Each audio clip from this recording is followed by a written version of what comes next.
Elon. Siema. Siemano.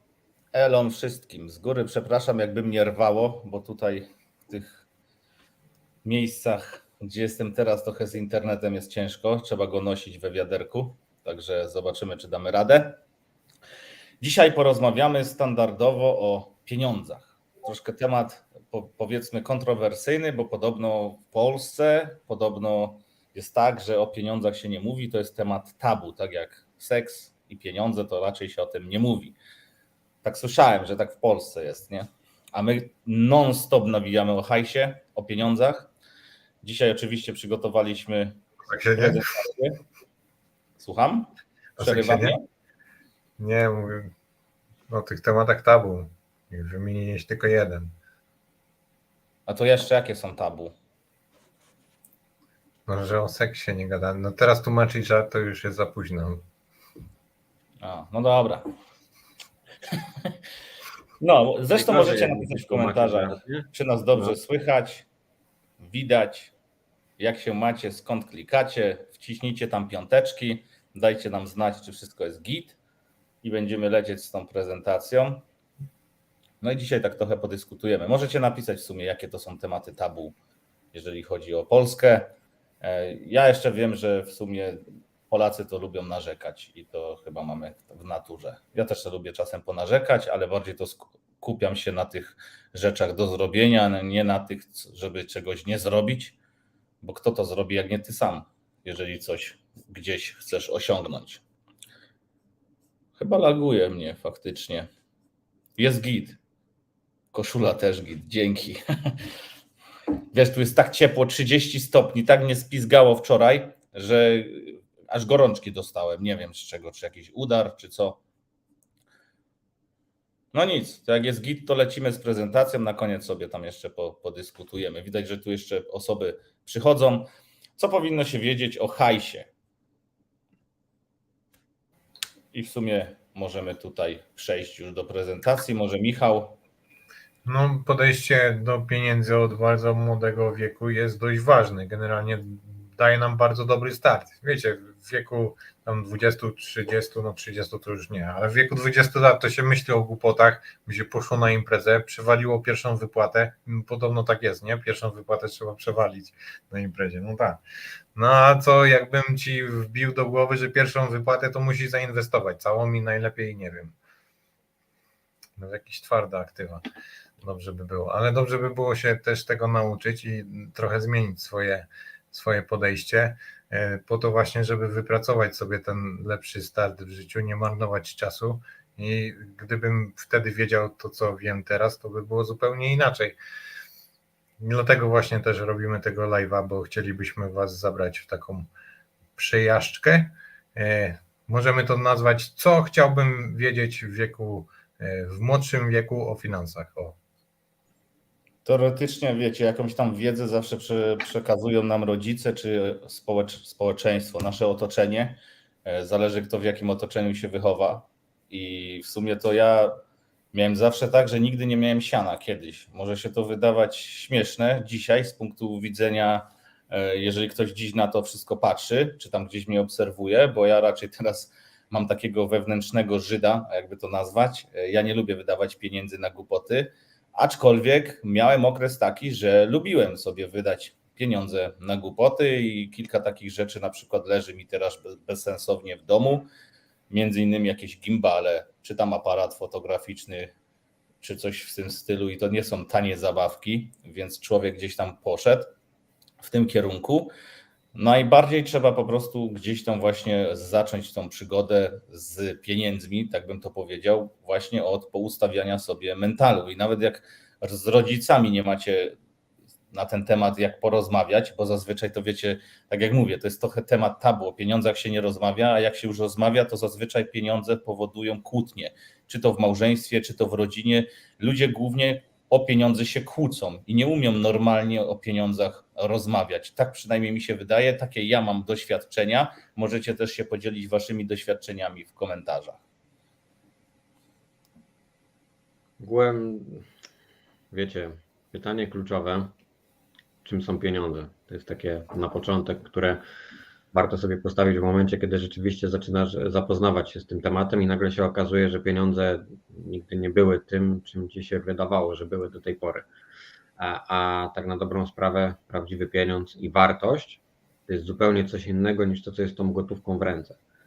Więc dopiero jak zaczynasz kumać te pewne rzeczy i zaczynasz zauważać, w jaki sposób ten system finansowy funkcjonuje i dostrzegasz to, że pieniądz jest wykorzystywany bardziej po to, żeby robić kolejne pieniądze, no to zaczynasz zmieniać myślenie swoje na temat tych pieniędzy, które ty masz. Zaczyna zmieniać się twoje podejście do nich, zaczyna ci się wtedy układać, że rzeczywiście można je wykorzystać w jakiś inny sposób i to wcale nie musi być takie trudne.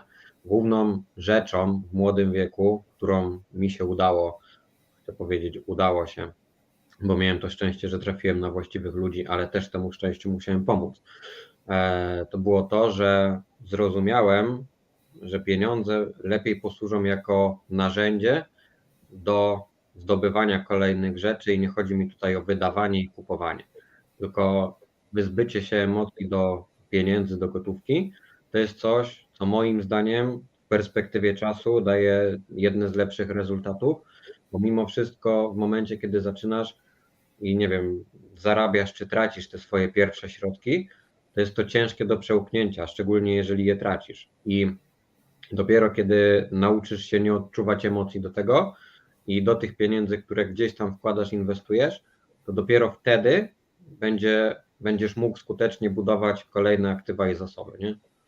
W ogóle dla mnie takim trochę absurdem jest to, że fajnie powiedziałeś, trzeba po części przyzwyczaić się do tego, że tracisz pieniądze, a ludzie ciągle tracą pieniądze na jakieś pierdoły. Mogą wydać 5 tysięcy, 10 tysięcy złotych na telefon, który powiedzmy jest gadżetem i się znudzi po tygodniu, 2, 3, a jak mają zainwestować 10 tysięcy złotych, to jest potężny strach, no bo ja to stracę. I potem finalnie po 2, 3 latach taki telefon już nie jest warty te 10 tysięcy, odsprzedajesz go na przykład za 5, jeśli w ogóle go odsprzedajesz, a inwestycje mogą ci przynieść zysk, a mogą ci przynieść stratę. I teraz teoretycznie nawet, ja tak kiedyś tłumaczyłem to jednej osobie, mówię, zobacz, kupisz sobie jakąś zabawkę, czy kupisz sobie nowy samochód, on z roku na rok traci. On po prostu traci na wartości. Ty go za 5 lat sprzedasz taniej. Teraz dlaczego sobie nie zrobić na przykład takiej równowagi, że podobne pieniądze jak wydajesz na zabawki, to zresztą też kiedyś poruszaliśmy na live'ie, przeznaczyć na inwestycje i nie bać się stracić części tych pieniędzy. Po prostu trzeba mądrze tym zarządzać, o tym też tu dzisiaj porozmawiamy, żeby po prostu wiedzieć co jak, ale inaczej się tego człowiek nie nauczy i nie będzie miał tych emocji, nie poczuje tych emocji. Bo też wiele osób, na przykład jeżeli chodzi o rynek krypto czy inwestowania w różnego rodzaju asety czy forex, to bardzo szybko forex i krypto weryfikuje naszą głowę i ja też twierdzę, że musisz przyjść, musisz stracić, musisz poczuć jak to jest, poczuć smak tej straty, żeby później móc zrobić krok do przodu. Ciężko rozmawia się z ludźmi, którzy na przykład przychodzą na ten rynek, mają też szczęście początkującego, udało się im raz, drugi, trzeci, bo nie mówię, że się nie udaje, tylko że to jest w większości szczęściem początkującego i włącza się chciwość, że kurczę, jak mi się tak udaje, to za każdym razem będzie tak fajnie. I dochodzisz do takiego momentu, że to wszystko, co zarobiłeś, to, co ci się udało przez te pierwsze razy, to potem to tracisz w jednym momencie i później jest problem się podnieść. Więc z mojej perspektywy warto jest po prostu zacząć dealować z tymi zyskami i stratami, żeby się tego nauczyć i potraktować, że to jest po prostu naturalne. Jeszcze tutaj mamy komentarz. Ja zacząłem zarabiać tutaj, Dajesz go, Michał. Ja zacząłem zarabiać w wieku 15 lat. Niestety nikt tego nie uczy. Rodzice to za mało. Rodzice są za bardzo zachowawczy i niestety też jestem rodzicem. No tak, wiesz, z punktu widzenia rodziców, ja to tak przynajmniej rozumiem, to no ciężko się rozmawia o pieniądzach, czy nawet o swoich planach. Najgorzej na przykład ja sam jak poszedłem potem, wiecie, do szkoły innej, to rodzice tam podsuwali jakieś pomysły, bo to zazwyczaj jest tak, że niespełnione marzenia rodziców dzieci są w to pchane, więc to po prostu tak wygląda. Ja jednak miałem swobodę, więc sobie wybrałem co chciałem, ale z punktu takiego właśnie, że co obserwuję, to wiele dzieci, wiele właśnie rodziców pcha na siłę gdzieś tam te swoje dzieci, żeby coś robiły lub czegoś nie robiły. Pytanie później jest takie, wiesz, jeżeli jest siano w rodzinie i dziecko się wychowuje w takim otoczeniu, że na wszystko jest hajs, a ja się wychowałem w takiej rodzinie, gdzie nie było na wszystko hajsu, też inne czasy, teraz też troszkę inaczej to wszystko wygląda, powiedzmy, chociaż też pewnie ludzie mają problem z płynnością finansową przez to, co się wydarzyło przez ostatnie lata, no to trzeba po prostu wziąć i znaleźć sobie ludzi, jakąś ekipę w otoczenie, które cię pomoże po prostu wypchać gdzieś wyżej. I po części mega prawdą jest to, że no z kim się zadajesz, takim się stajesz. Tak jak ja mówiłem na początku, miałem taki epizod, że ja po prostu siano rozwalałem jak leciało, potem pojechałem za granicę, potem wszyscy jak wracałem do Polski w odwiedziny, to mnie wszyscy znajomi lubili, po prostu uwielbiali mnie, wiecie, tylko no bo Marek zapraszał, Marek stawiał, tak to wyglądało. Dziś tych znajomych już nie ma. I to nie, że ja nie stawiam i nie przyjeżdżam do Polski, tu się nic nie zmieniło.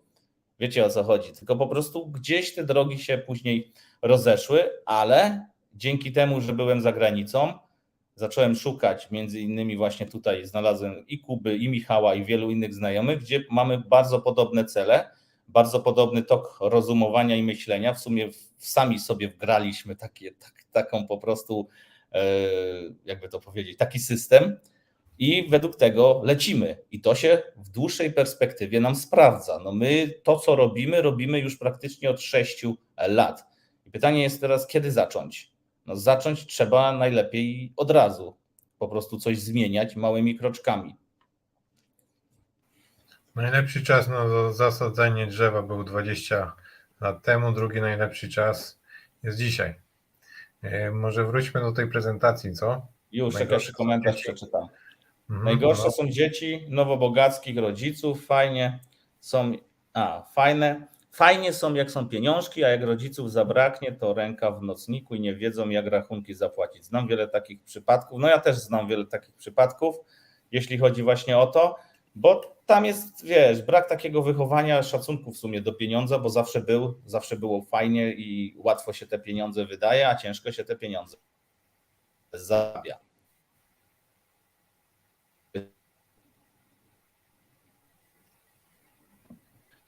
Coś tu jest. O, dobra. To możemy wrócić do tej prezentacji i tutaj mamy kolejny slajd, czyli wybierz dobrze zawód. Generalnie no jak wybrać dobrze zawód? Nikt tego nie wie.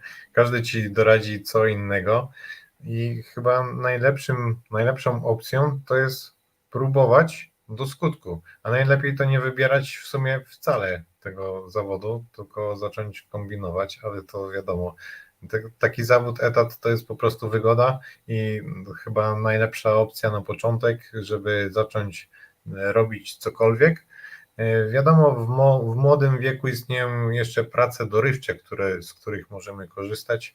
Nie zawsze to musi być pełny etat, z którego później można się oczywiście stopniowo uwalniać, robiąc coś więcej, tak jak mówiłem. Panowie? No mów, Kuba, ty najpierw. Nie jest prostą rzeczą dobrze wybrać zawód, bo często w momencie, kiedy inaczej. System edukacji jest tak zbudowany, że w bardzo młodym wieku, gdzie jeszcze kompletnie nie masz pojęcia, co chcesz w życiu robić, a co dopiero jaki zawód chciałbyś wykonywać, jesteś postawiony w sytuacji, gdzie masz wybrać, do jakiej szkoły chcesz iść. I albo to będzie szkoła, która będzie cię kształcić w kierunku ogólnym, czyli jakieś liceum ogólnokształcące, czego jest mega dużo, albo to będzie jakaś szkoła zawodowa, gdzie będziesz typowo, nie wiem, mechanikiem czy kimś innym takim, albo to będzie szkoła pod tytułem technikum, gdzie skończysz z tytułem technika i będziesz mógł ewentualnie robić dalej w zawodzie, który chcesz rozwijać. Możesz iść na studia z nim związane, czy możesz iść gdzie indziej. Z tym, że uważam, że biorę to ze swojego przykładu na dobrą sprawę, skąd ma taka osoba wiedzieć, mając te, nie wiem, 13, 14, 15 lat, co ona chce w życiu robić i w jakim kierunku zawodowo ona ma się kształcić. Ja poszedłem do technikum o profilu turystycznym z tego względu, że stwierdziłem, że to będzie fajny kierunek i będę miał fajne wycieczki. No i z tym się akurat nie pomyliłem. Szkoła była zajebista, fajnych rzeczy się tam owszem nauczyłem i jasne, przez to, że był to profil turystyczny, to też nauczyłem się takich social skilli, można powiedzieć, bo byłem tam postawiony niejednokrotnie przed jakimś, nie wiem, mówieniem do ludzi czy czymś takim, więc później przychodziło mi to łatwiej, jak już sobie pewne rzeczy wyrabiałem. Niemniej jednak to nie był na tyle świadomy wybór, że ja wiedziałem, że po tej szkole to ja idę w to i ja będę, nie wiem, rezydentem, albo będę pilotem wycieczek, albo będę przewodnikiem po jakichś miejscach. Nie myślałem nawet w tych kategoriach.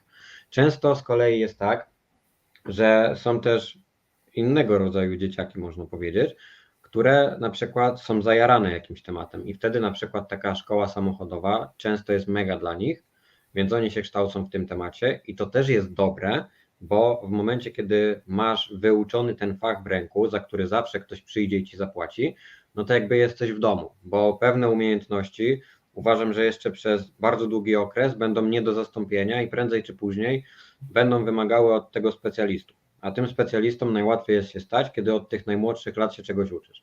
No ale jeżeli już mówimy o nauce od najmłodszych lat się czegoś, to zarówno słuchają nas tutaj starsze, jak i młodsze osoby, więc te młodsze mają o tyle lepiej od tych starszych, że jeszcze będąc często przed 30, one mogą wyspecjalizować się, wyskillować w tych finansach, w edukacji finansowej, w jakimś zarządzaniu pieniędzmi. Tutaj ten wachlarz możliwości szeroko się jakby otwiera dla takich ludzi, bo mogą iść zarówno w sprzedaż, w doradztwo czy inne rzeczy i to też będzie potrzebne, bo mimo wszystko jest zauważalne, że osoby, które nie są zaznajomione z danym tematem, co robią jako pierwsze? No szukają osoby, która zna się na temacie. I wtedy jak się na czymś znasz, to zawsze ktoś przyjdzie i ci za to zapłaci. No, ja się mogę tutaj wypowiedzieć w kontekście tego, co Magda napisała, czyli poszłam na studia technologia chemiczna, najlepszą życiową decyzja rzucenie ich. Często jest tak, że ludzie wybierają właśnie jakąś szkołę bez w sumie większego pomyślenia i później nie pracują jednak w tym zawodzie, szukają czegoś innego i to nie jest wcale złe, no bo to wiecie, taki młody człowiek staje pod presją, że musi coś wybrać, musi gdzieś iść i z mojego punktu widzenia lepszym jest wybranie jakiegoś zawodu, żeby tak jak Kuba powiedział, mieć jakiś fach w ręku, bo zawsze znajdziesz pracę, zawsze coś to jednak tobie da dodatkowego i się może przydać, niż na przykład iść do jakiegoś ogólniaka i tam w sumie nic cię nie nauczą. Jeżeli ktoś nie jest na przykład zdolnym uczniem i mu się uczyć nie chce, bo też takich uczniów znam. Zazwyczaj jest tak, że osoby, które właśnie nie chcą się uczyć, nie chcą być w szkole i się długo edukować, bo znam na przykład takich, co edukują się większość życia i nigdy w sumie nic sensownego nie robili i nigdy gdzieś nie pracowali, to tak jak po części bogaci rodzice, czy po prostu dobrze się wszystko układa, to też nie chodzi, że teraz ktoś jest zazdrosny o to, czy coś, tylko ogólnie te dzieci, które mają gorzej, czy mają trudniej, stają się bardziej wykwalifikowanym pracownikiem, czy po prostu idą w stronę swoich pomysłów, zakładają swoje firmy, próbują czegoś i w większości tych osób, jeżeli są wystarczająco cierpliwi i po prostu zajarani tym tematem, udaje się im to zrobić.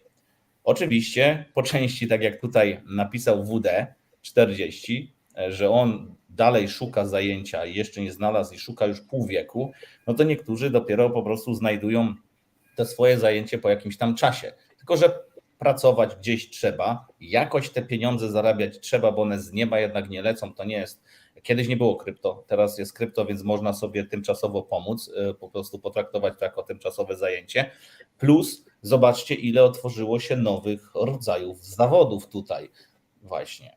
I w ogóle zmierzamy w takim kierunku, że technologicznie idziemy właśnie w stronę blockchaina, w cały ten rozwój i tam można też poszukać pieniędzy, poszukać pracy i zacząć się w tym kierunku rozwijać. I młodzi mogą na przykład iść jako w stronę programistyki czy czegoś, zostać programistą, chociaż to też już trochę chyba przereklamowane jest, bo jest dużo reklam na ten temat, więc wszyscy są programistami.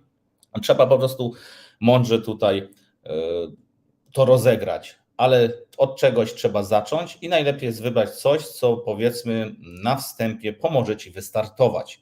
I na przykład jak ja bym miał wybierać szkołę na nowo, to bym bardziej popatrzył na kierunki, gdzie ja mogę ewentualnie wyjechać do pracy, żeby zacząć zarabiać sensowniejsze pieniądze. Ja wiem, że ciężko niektórym ludziom jest wymyślić sobie, czy uświadomić to, że wyjadę za granicę i nie chcę zostać w Polsce. Ja wyjechałem w wieku 19 lat i nie żałuję tego, to była najlepsza decyzja, jaką mogłem zrobić. Pojechałem za pieniędzmi, za lepszym czymś i udało mi się to wszystko zrealizować. Zrobiłem to, nawet nie, że udało, tylko po prostu zrobiłem to, bo byłem na tyle zawzięty i uparty, że no nic mi nie przeszkodziło w tym, żeby znaleźć pracę bez języka i bez umiejętności jakichkolwiek, a pracowałem na różnych stanowiskach. Skończyłem w fabryce, nie lodów, w fabryce soków, gdzie po czasie się po prostu zacząłem nudzić i gdzieś natrafiłem na kryptowaluty. Ja w życiu nie pomyślałbym, że dzisiaj będę siedział z wami tutaj i prowadził live'a i mówił wam różnego tego typu rzeczy, co ja w życiu przerobiłem, ja plus tutaj chłopacy, jak i cała nasza ekipa, że będę się dzielił doświadczeniem na bazie właśnie tych moich i naszych doświadczeń i tego, co ja chłonę z rozmów z ludźmi. W życiu bym nie pomyślał, że będę po prostu taką osobą, która potrafi rozwiązywać pewne problemy. I to mnie mega jara i po części, jak tu jeszcze też ktoś napisał, że zacznij robić to, co cię jara i to, co ci daje właśnie satysfakcję, a nie przepracujesz ani jednego dnia.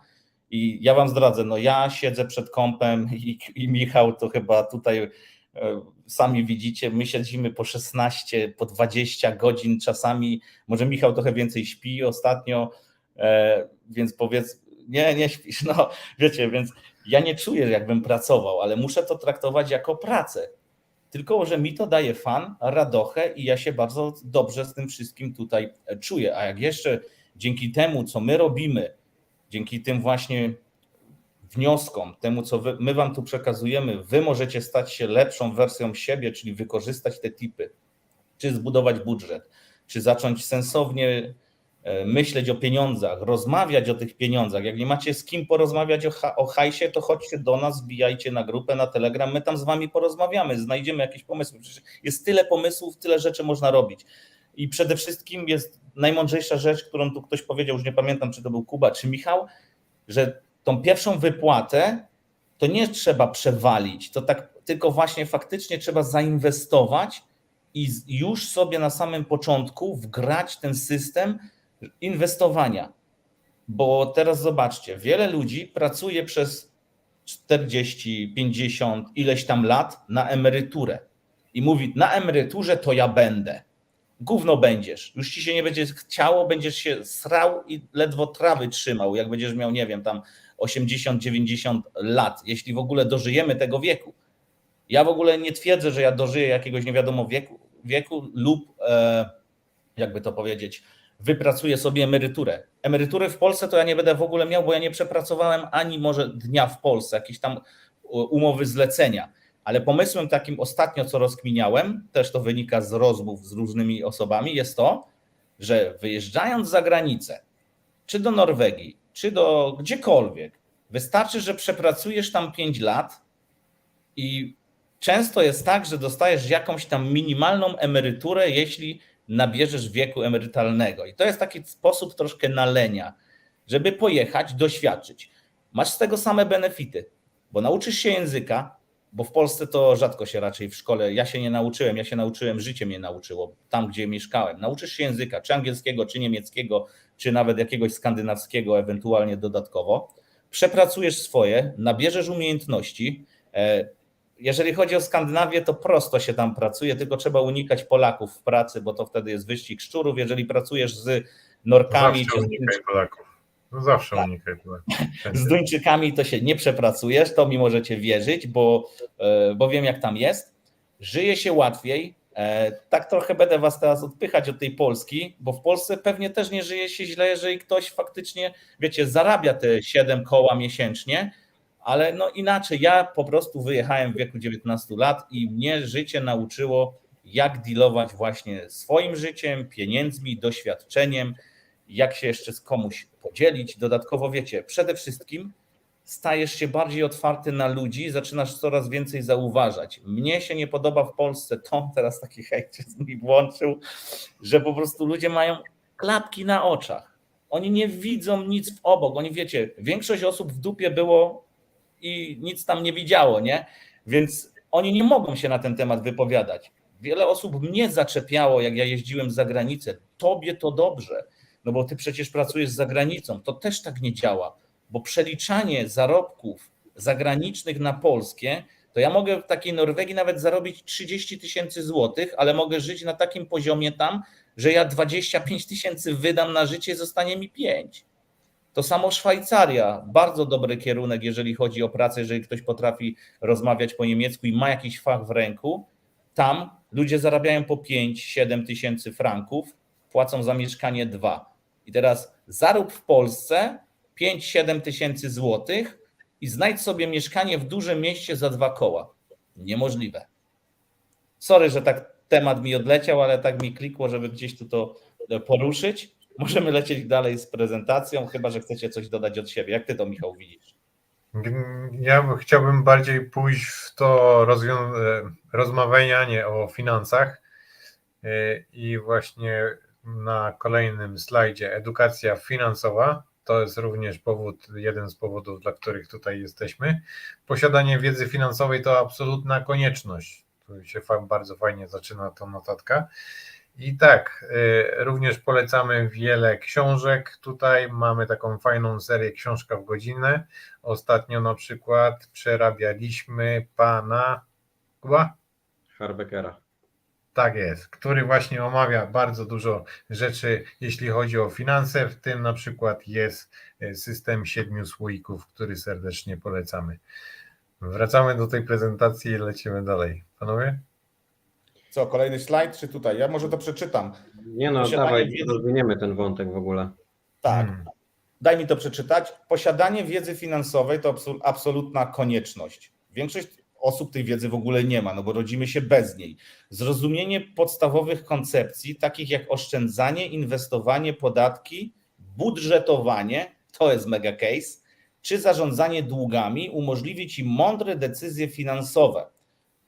I pamiętaj, że edukacja finansowa to proces ciągły, który powinien trwać przez całe życie. I dodam tu jeszcze to, że nawet jak człowiek uczy się całe życie i musisz się dostosowywać do bieżącego trybu twojego życia, tego, co dzieje się wkoło. Tak jak widzimy, my mieliśmy jakąś tam zarazę, jest wojna, wiele rzeczy dzieje się wkoło. Trzeba się po prostu do tego dostosowywać. Jest inflacja. Ja już nie wnikam w to, że to jest, wiecie, sztucznie, niesztucznie wywołana, kto na tym zarabia, kto na tym ubożeje, bo zazwyczaj zwykli ludzie dostają najbardziej po dupie przez to, ale do tego się trzeba dostosować. I teraz, jeżeli w szkole uczyliby tej inteligencji finansowej, to my dzisiaj jesteśmy w całkiem innym położeniu. Dzisiaj większość ludzi nie rozumie, dlaczego oni nie mają pieniędzy, dlaczego oni nie mają oszczędności, dlaczego ktoś pracował na przykład i miał swoją działalność przez ileś tam lat, a on sobie nie odłożył pieniędzy na emeryturę. Przecież ile jest celebrytów, którzy narzekają, że im się źle żyje na emeryturze. Ale to dlaczego oni sobie pieniędzy nie odłożyli na emeryturę, tylko wszystko przehulali? Wiecie, o co chodzi? Dlatego my, może ja mówię za siebie, ja ostatnio bardzo mocno pcham ludzi i moje otoczenie w to, by jednak nie napalali się na to, nie będziesz miał nic i będziesz szczęśliwy. Będziesz szczęśliwy, jak będziesz miał 2-3 mieszkania, które będą tobie płacić za życie i to będzie twoja emerytura. Ewentualnie będziesz miał jakiś biznes, ale biznes jest łatwiej wywrócić moim zdaniem niż na przykład jakieś mieszkanie, które masz i które ci będzie płacić. Tym bardziej, że nieruchomości to jest coś takiego, że raczej się na tym nie traci, chociaż ja tutaj ręki uciąć się nie dam, bo zależy jak to się właśnie robi. Kuba. Ty masz, Michał, mikrofon wyciszony. Dobra, dzięki. Wracając do tej emerytury w Skandynawii, tylko chciałem dopowiedzieć, to nie jest tak, że przyjedziesz na tam 5 lat i od razu ci się należy, bo tą emeryturę też trzeba sobie wypracować i w każdym zawodzie tam jest inny procent, który jest odkładany na tą twoją emeryturę, także to też jest różnie. Mówię o Norwegii, nie wiem jak jest w pozostałych krajach. Dobra, Kuba. Zacząć wam od teorii spiskowej? Dajesz. Lubimy to. Kto lubi, daje 5. No, możecie napisać 5. Wy może wiecie, ale nie wiem, czy osoby na czacie będą wiedzieć, że znaczy inaczej. Kiedyś było takie założenie. Co? Po co są dzwonki w szkołach? I całki. Nie. Nie to. Kiedyś było takie założenie, że kobieta siedzi w domu, opiekuje się dziećmi, dba o dom, a facet na ten dom zarabia i przynosi pieniądze. No i teraz w obecnych czasach jest zupełnie inaczej, a mianowicie kobiety, i tu nie chcę, broń Boże, nikogo urazić, żeby nie było, nie? Żeby nikt się nie poczuł urażony, żadna z płci, czy kimkolwiek się czujesz w tym okresie. Michał, czaj, o co chodzi. No ale w tym momencie jest tak, że kobiety, wiecie, są takie mega wolnościowe, one chcą być niezależne, one też chcą pracować, czasami nawet więcej niż, znaczy zarabiać więcej niż faceci i tak dalej, że one już nie chcą być tymi w cudzysłowie kuchtami i siedzieć w domu, opiekować się domem, tylko też chcą osiągać jakby swoje rzeczy. I nie wiem, czy wiecie, w każdym razie zostało to wprowadzone nie bez powodu, z czasem, bo jakby ten cały model tego, że kobieta silna i niezależna też się zaczął rodzić. Facet, tak jak kiedyś zarabiał na dom i był tym panem domu, tak teraz, nie wiem czy zauważacie też coś takiego, że w momencie kiedy, znaczy inaczej, często kobiety przejmują te męskie role. Tak się dzieje w tym okresie. No i niestety działa to w ten sposób, że po to kobiety zostały wysłane do pracy i został stworzony ten model silnej, niezależnej kobiety, żeby a propos finansów i edukacji finansowej opodatkować 2 płcie, a nie jedną. Bo wtedy... To jest feminizm, chodzi ci o feminizm.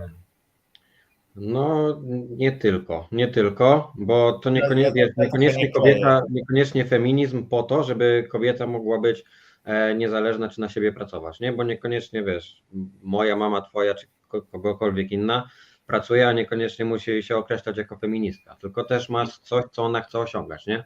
Ja bym to ujął w ogóle inaczej, Kuba. Zobacz, kiedyś wystarczyło, że jedna osoba pracuje w gospodarstwie domowym i żyło się ludziom spoko i była w stanie utrzymać to gospodarstwo domowe i mieć dzieci.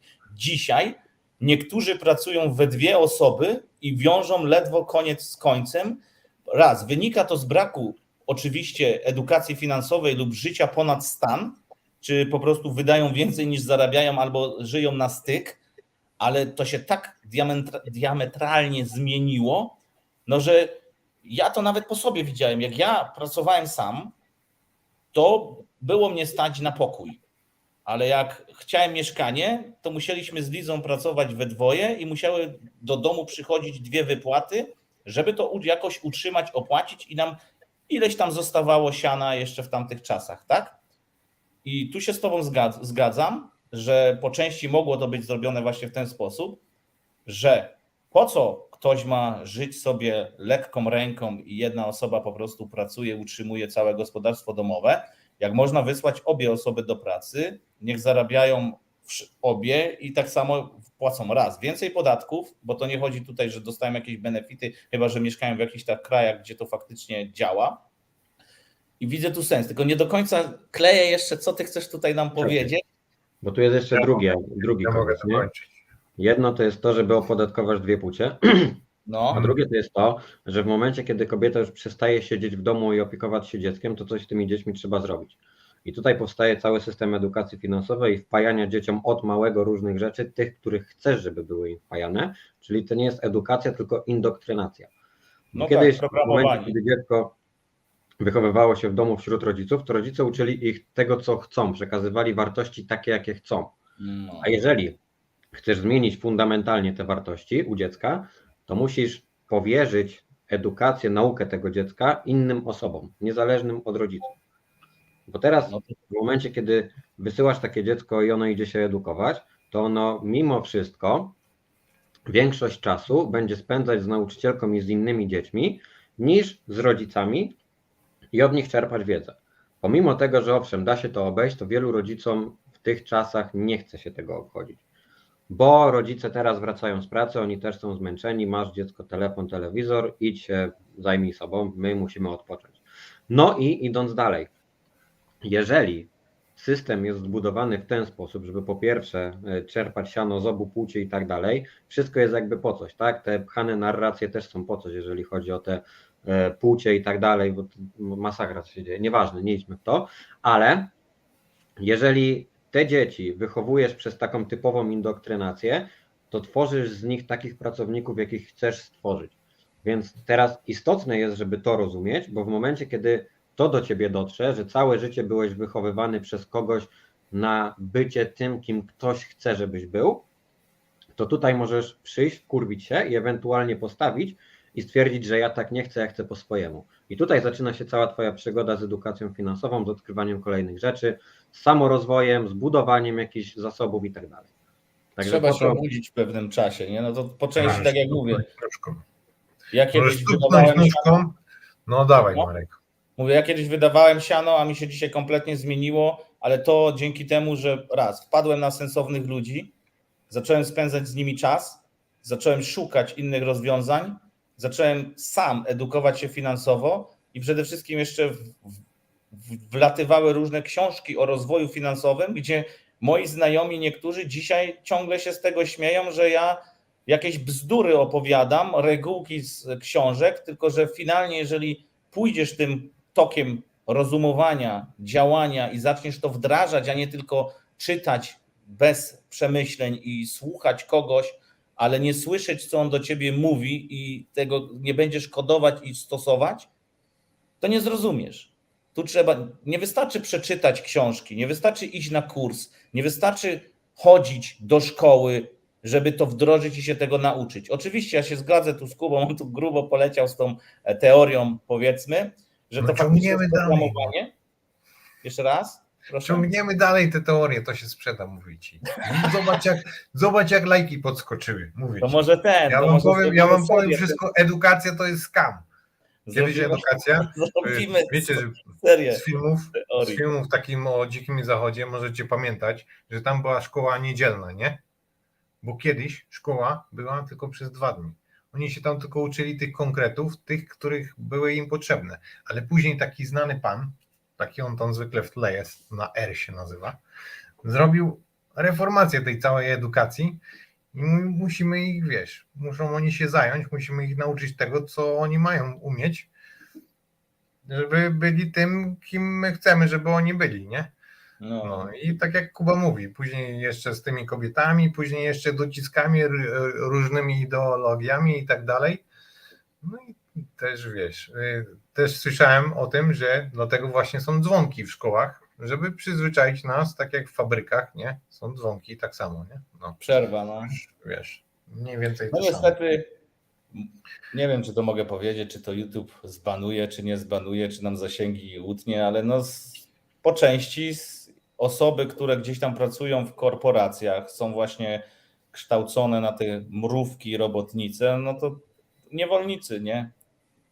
Inaczej nie idzie tutaj tego powiedzieć. Zresztą nawet Ja bym grubiej powiedział, kurczę, jesteś niewolnikiem pieniądza, bo ja rozumiem, że Wypłaty. pieniądze to nie wszystko, pieniądze szczęścia nie dają, ble, ble, ble, ale bez pieniędzy nie zrobisz kompletnie nic, chyba że zbudujesz sobie środowisko, z którym będziesz się wymieniać doświadczeniem, barterem i innymi rzeczami.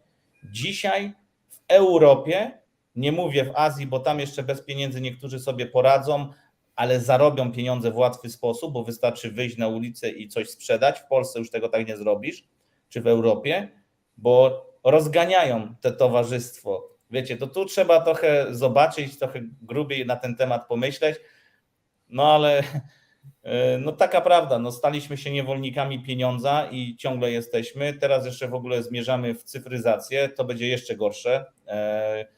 Zobaczymy po prostu, jak my się do tego dostosujemy, bo ja na przykład będę się musiał dostosować do pewnych rzeczy, czy już my się gdzieś próbujemy dostosowywać, bo my sami używamy cyfrowych rzeczy, bo kto siedzi w krypto, to klei co jest 5 i wie, o co chodzi, wie, co to jest CBDC, a wiele osób nie zdaje sobie w ogóle nie ma zielonego pojęcia, czym jest CBDC i dlaczego gotówka jest ważna, dlaczego pieniądz w gotówce jest ważne i po prostu jest nam wpychana taka wygoda. Kliknij, blik, to zbliżeniowo, bo to się łatwo używa, nie trzeba nosić pieniędzy, a to jest moim zdaniem jednak troszkę zły kierunek. Lecimy dalej z prezentacją, chyba że chce Michał jeszcze dodać o teoriach.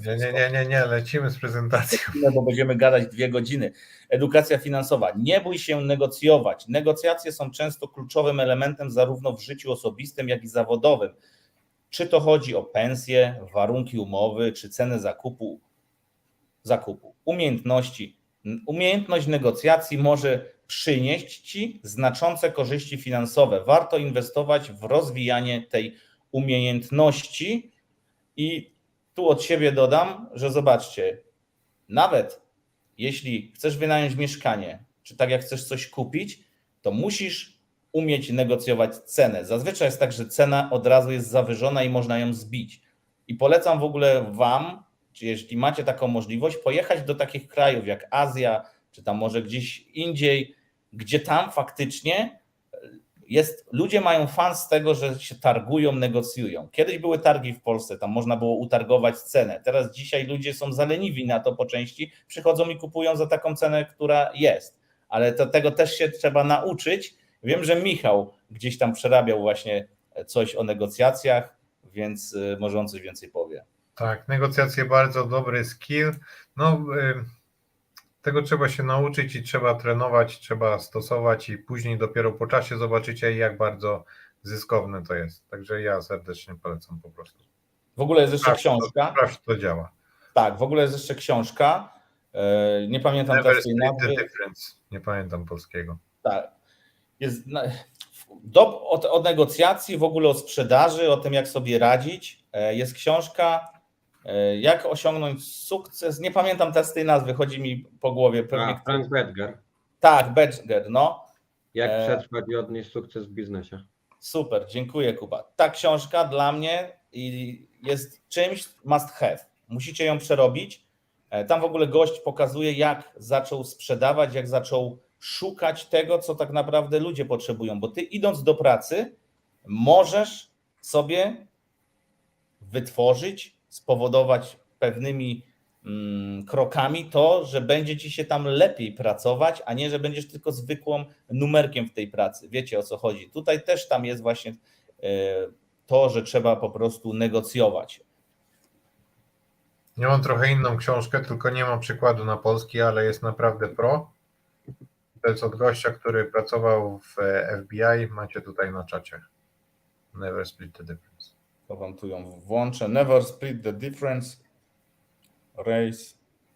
Nawet tego przeczytać nie umiem już dalej. Ale no, polecamy wam te książki. To też są w sumie fajne pozycje do przerobienia i myślę, że to też można tą książkę wrzucić jako do tej edycji książka w godzinę i omówimy tego Bettgera. To też jest dobry pomysł. No tak, jego można dać jak najbardziej. Tym bardziej, że to jest książka w chuj dawno temu napisana. Ona jest ponadczasowa, bo ona mówi o tym, że sprzedaż to jest nic innego jak budowanie relacji z klientem.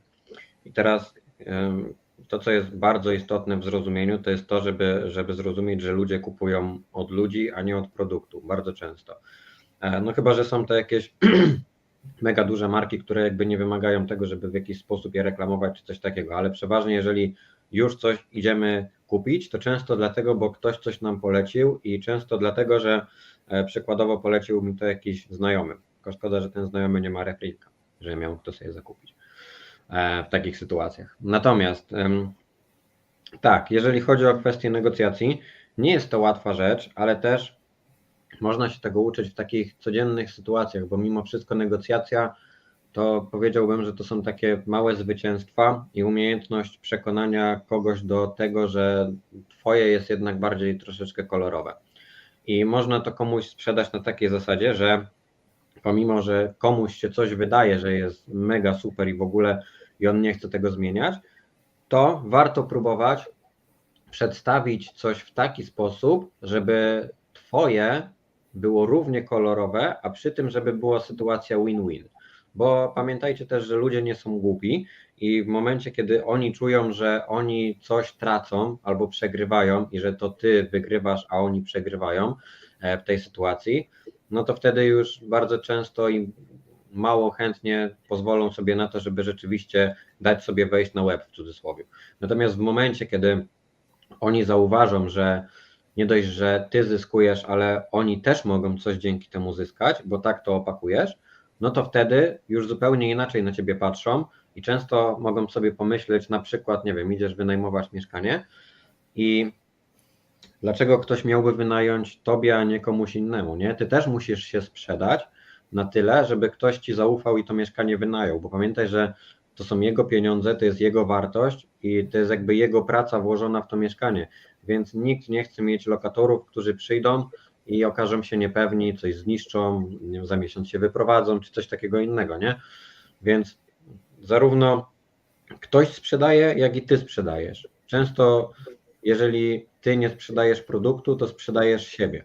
Więc w momencie dopiero, kiedy będziesz umiał zareklamować siebie, to wtedy ludzie będą mogli cię w jakiś sposób polubić, bo tak jak powiedziałem na początku, ludzie kupują od ludzi, więc jeżeli cię polubią, to jest dużo większe prawdopodobieństwo, że dojdzie do tej transakcji pomiędzy wami. W ogóle taki case mi teraz wpadł do głowy, że zobaczcie, nawet jeżeli ktoś jest na etacie, to taki pracodawca nie chce mieć pracownika, któremu nie zależy i chodzi tylko do pracy i na przykład pyta o podwyżkę. Postawcie się w drugiej stronie i pokażcie coś więcej. Dlaczego masz dostać na przykład podwyżkę? No bo najprostszym sposobem jest i zapytać o podwyżkę lub jest tam jakaś waloryzacja, wypłaty, podstawowe wynagrodzenie czy coś. A jeżeli ty po części, ja to widziałem, jak to działało w Danii. W Polsce nie wiem, ja nie pracowałem w Polsce, nie wiem, jak się pracuje w Polsce i jak wygląda szefowanie w Polsce, ale w Skandynawii wygląda to tak, że twój przełożony jest zarówno twoim kolegą, przynajmniej ja tak miałem, nie wiem jak Michał czy inni, ale są bardzo przyjacielskie relacje i to, co powiedział Kuba, się mega zgadza. On po części sprzedaje tobie pracę, no bo prosi cię o coś. I ja nigdy w pracy nie miałem tak, że ja coś musiałem zrobić, tylko zawsze byłem poproszony, czy mógłbym to, czy to, czy to. I to też wynika z psychologii, bo jeśli na przykład komuś coś będziesz kazał zrobić, to on się momentalnie nastawi negatywnie i powie nie, przecież ja tego nie będę, co ja, ty mi będziesz to mówić. Ale jeśli przyjdzie taki szefu, tu cię pochwali za pracę, a potem ci powie, wiesz co Marek, czy miałbyś czas, chwilę, żeby ewentualnie mi tam z czymś pomóc? Całkiem inaczej do tego podejdziesz. I tutaj też kłania się właśnie to, co mówił Michał, czyli tę umiejętność negocjowania i rozmawiania z ludźmi. I trzeba sobie zbudować fajne środowisko, fajne otoczenie, bo wtedy całkiem inaczej się w tym funkcjonuje. A większość ludzi, akurat no nie chcę już tych Polaków tutaj atakować, ale jednak my z reguły jesteśmy bardzo roszczeniowi i nastawieni, że nam się coś należy, bo tak po prostu byliśmy też nauczeni. Czy się stoi, czy się leży, 500 czy tam ileś się należy. To też tak było kiedyś mówione. Wiecie, o co chodzi. Z jednej strony w Danii jest podobnie. No tam na przykład ktoś popracuje, potem pójdzie na zasiłek i się nie opłaca mu iść z powrotem do pracy, tylko że to tam całkiem inaczej działa niż w takiej Polsce. Też nie chcę za bardzo tego porównywać. Trzeba po prostu nic innego jak dogadać się, czyli cały czas w sumie dealować z tymi negocjacjami, z rozmowami i z ludźmi, i z szefem. A jak ty jesteś szefem, to już w ogóle. Co chcesz, Michał, powiedzieć? Chciałbym powiedzieć, że możemy wrócić do prezentacji, do następnego slajdu. Dobra. Kurde, Michał dzisiaj tu jest takim biczem na time, na czas. Już mi się angielski włącza. Kontroluj inflację stylu życia. O, bardzo ciekawe. Podczas gdy awans i zwiększenie zarobków są pozytywne, mogą prowadzić do inflacji stylu życia. Gdy zaczynamy wydawać więcej bez kontroli, możemy znaleźć się w sytuacji, gdzie pomimo wyższych zarobków nie jesteśmy w stanie oszczędzać ani inwestować więcej. I tu to już też kiedyś mieliśmy takiego live'a, pamiętam taki materiał, czy ja gdzieś coś pisałem, czy podwyżka daje ci możliwość zarabiania więcej i jak to ewentualnie wykorzystać. Bo to, że ty zwyższysz sobie dochody, nie znaczy, że będziesz żył lepiej. Znaczy możesz żyć lepiej, tylko finalnie chodzi o to, że zazwyczaj z natury ludzie robią sobie w ten sposób, że jeśli dostają podwyżkę lub więcej pieniędzy, lub zarabiają więcej, lub nawet zarobią więcej siana na kryptowalutach, na inwestycjach, coś sprzedają, dostaną jakiś spadek, cokolwiek, masz więcej siana, to pierwsze, co myślą ludzie, o zwiększeniu poziomu życia, który by chcieli. Kupuje sobie nowy telefon, nowy samochód, buty, kurtkę, nie wiadomo co, rozwala ten hajs i bardzo szybko wraca do poziomu przed tą podwyżką czy polepszeniem, nie wiem, się finansowym. Tak, i w ogóle jak to szło, że wydajemy te pieniądze, żeby zaimponować ludziom, którzy nas nie obchodzą. Wiecie, co to jest, nie? O co mi chodzi. No ale jest taka... Nie kmin teraz nad tym, każdy wie, o co chodzi. No, każdy wie, o co chodzi. Także jeśli chodzi o tą inflację stanu życia, to właśnie tak jak powiedział Marek, bardzo często lubimy się wynagradzać i często właśnie z kolejną podwyżką podwyższamy sobie również nasz poziom życia. I jeśli stracimy taką pracę, albo jeśli coś nam się powinie, jeśli coś nam nie wyjdzie, to niestety dostajemy lepca w pysk. Bo na przykład w kolejnej pracy, w której w poprzedniej już zdobywaliśmy doświadczenie przez 15 lat, a teraz idziemy do nowej, no i niestety nie jest tam aż tak kolorowo. I albo coś się wydarzyło i okazuje się, że nagle dostajemy mniej pieniędzy i niestety musimy wyłączyć tutaj sobie subskrypcję od Netflixa, tutaj musimy sobie coś wyłączyć i te wszystkie wygody, do których się przyzwyczailiśmy, znikają niestety. A to jest chyba najgorsze, co możemy zobaczyć, bo stajemy się biedni wtedy, stajemy się bezdomnymi. Masz ten tekst, który chciałeś. Słucham? A, tak, no właśnie to jest to.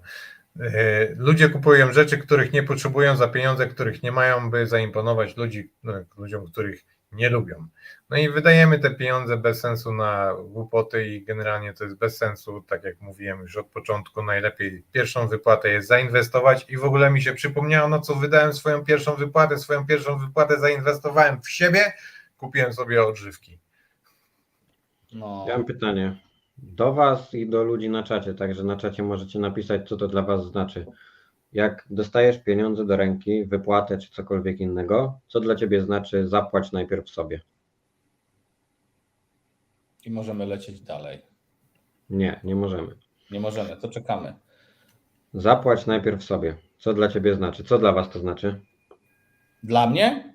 No, na przykład. To dla mnie znaczy to, że przerabialiśmy te same materiały i na przykład ja mogę to powiedzieć na podstawie prowadzenia biznesu, chociaż ja nie zatrudniam ludzi, ale znam ludzi, którzy zatrudniają innych ludzi i na przykład jeśli by oni nie zapłacili po części najpierw sobie, to by nie mogli utrzymać firmy. Ja wiem, że często jest tak i gęsto, że tutaj najpierw płaci się swoim pracownikom, płaci się zobowiązania i to wszystko, tylko często dochodzisz do momentu, na przykład znam paru osób, które mają swoje firmy, mają pracowników i finalnie zarabiają tyle, co zarobiliby na etacie.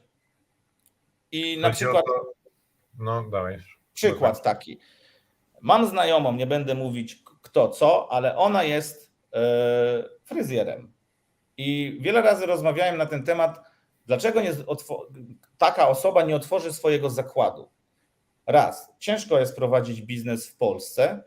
Dwa, żeby zarobiła to, co zarabia tam akurat, gdzie ona pracuje, musiałaby naprawdę bardzo dużo pracować, plus mieć pracownika, plus to jeszcze wszystko opłacić, żeby jej tyle zostało. A z drugiej strony nie ma takiej potrzeby, nie czuje się, bo ona po prostu idzie do pracy, pracuje 7 czy tam 8 godzin, odkłada czapeczkę i wraca do domu i ją nic nie interesuje.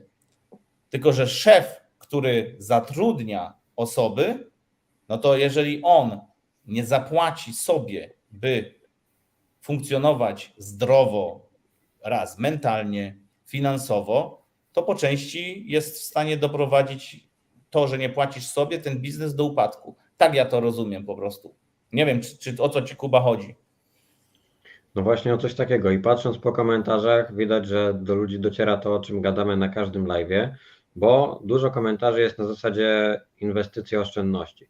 Jakby to jest według mnie jedna z podstaw, że dostajesz pieniądze do ręki i pierwsze co robisz, to przykładowo, znaczy owszem, opłacasz rachunki plus koszty stałe, to jest to co ja robię za każdym razem, plus dodatkowo część z tego idzie na srebro, część z tego idzie na co? Na oszczędności, a część z tego dopiero później, w momencie kiedy to co mi zostaje, to jest to przeliczane na takiej zasadzie, że co tydzień dokładam siano do rynków. Dokładam do kolejnych inwestycji. Dla mnie to jest płacenie sobie, bo dużo ludzi w momencie, kiedy usłyszałoby zapłać najpierw sobie, to pomyślałoby, szczególnie tych, którzy nas nie oglądają, że muszę sobie kupić nowy telefon, muszę kupić telewizor. To jest na takiej zasadzie płacenie sobie, że zapracowałem ten miesiąc, to pojadę na wakacje. Wiesz, na zasadzie wynagradzania się. No ale no nie, to nie o coś takiego chodzi. Jeżeli rzeczywiście twoim celem jest to, żeby do czegoś dojść, coś tam w życiu osiągnąć, co chcesz i żeby budować te swoje aktywa i zasoby. Zapłać najpierw sobie, to dla mnie są przede wszystkim inwestycje zaraz po rachunkach, bo mimo wszystko mógłbym powiedzieć, że pierdolę te rachunki, ja sobie je zapłacę, jak będę miał jakieś luźne siano. Natomiast moim zdaniem jest to skrajnie nieodpowiedzialne i głupie, jeżeli ktoś w ten sposób postępuje, bo jeżeli masz gdzie mieszkać, to powinieneś płacić za to, że tam mieszkasz, bo w momencie, kiedy nie będziesz miał gdzie mieszkać, to dopiero wtedy będziesz kurwa żałować, że nie płaciłeś. Tak jak z biznesem. Jeżeli nie będziesz w stanie utrzymać biznesu, to nie będziesz go prowadził, bo padnie, nie? Tylko że to trochę jest tutaj, dla mnie to ja rozumiem, o co tobie chodzi i rozumiem to, że ludzie mogą pomyśleć, zapłać sobie, no to kup sobie coś fajnego, żeby było przyjemnie, nowy telefon, jakiś gadżet. My trochę inaczej zbudowaliśmy sobie ten mental, bo przerobiliśmy wiele książek i w ogóle cały czas o tym rozmawiamy, więc dla nas ta inwestycja w siebie, czy zapłacenie sobie, to jest bardziej pójście w obudowanie się, żeby czuliśmy się bezpiecznie, bo to jest najważniejsze. Twoje zdrowie i tak jak powiedział Kuba, jeżeli gdzieś mieszkasz, to utrzym to i musisz gdzieś mieszkać, bo jak masz gdzie mieszkać i masz gdzieś po prostu spędzać czas, no to się czujesz komfortowo i wtedy nie myślisz o tym. To są takie podstaw, które trzeba zaspokoić w swoim życiu. Jedzenie, spanie, mieszkanie i to wszystko. Ja robiłem często inaczej, ale to wiecie, nie róbcie tego w domu. Rachunki generalnie na sam koniec. Na początku płaci sobie. Ja lubię inwestować, tak jak mówiłem z tą pierwszą wypłatą, inwestujemy, nie? Czasami zdarzało się, że wydawałem na przykład 110% na inwestycje, a rachunki zostawiałem na koniec. A to jest właśnie, musisz spiąć, musisz to zapłacić przecież, bo jak nie, to się wywalą na bruk, nie? I tak musisz zapłacić i tak. Także co się będziesz przejmował, że ci braknie pieniędzy? To jest takie trochę przyciskanie na siłę do mózgu. Ale płacisz, znaczy no to nie były takie czasy all in, ale więcej wtedy w rynek wkładałem po prostu i to też mi na dobre wyszło takie stawianie się pod ścianą, bo wtedy wiesz, że dasz radę, nie? Znaczy wiesz, Ale nie stawianie się pod ścianą jest dobre, natomiast nie zawsze jest odpowiedzialny, bo dużo ludzi, ty na przykład potrafisz się podstawić pod ścianą i dociśniesz tak, żeby to zapłacić. Ale nie umiałem na początku, znaczy nie umiałem później z tego wyjść, ale się nauczyłem. Tylko wiesz jak jest, bo ty, owszem, postawiałeś się pod ścianą, chciałeś dojść do momentu, gdzie z tego wyjdziesz, poza tym przerabiałeś różne rzeczy i byłeś tego świadom, a dużo ludzi jest takich, że nie zapłaciłem, to zapłacę za miesiąc, zapłacę za 2 miesiące, za 3, a potem finalnie nie płaci przez x miesięcy, wiesz o co chodzi? Tak się często Ja płaciłem w tym samym miesiącu, tylko trzeba było znaleźć drogę do uzyskania tych pieniędzy, alternatywną. Często jest tak, że ludzie spłacają kredyt kolejnym kredytem i to się zapętla i staje się z tego wielki problem, więc tego nie róbcie.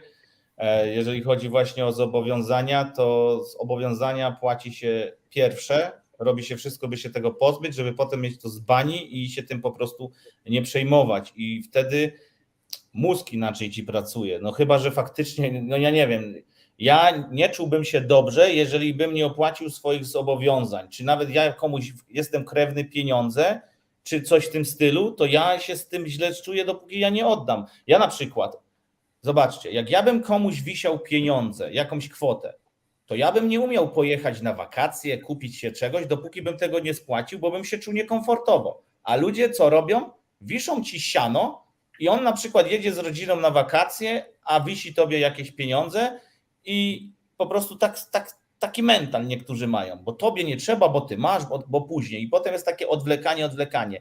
I często kończy się to w ten sposób, że wtedy tracisz takiego przyjaciela, znajomego, po prostu, bo pożyczyłeś mu pieniądze. Zresztą Michał też już to kiedyś mówił, że on pożycza tylko pieniądze osobom, których nie lubi.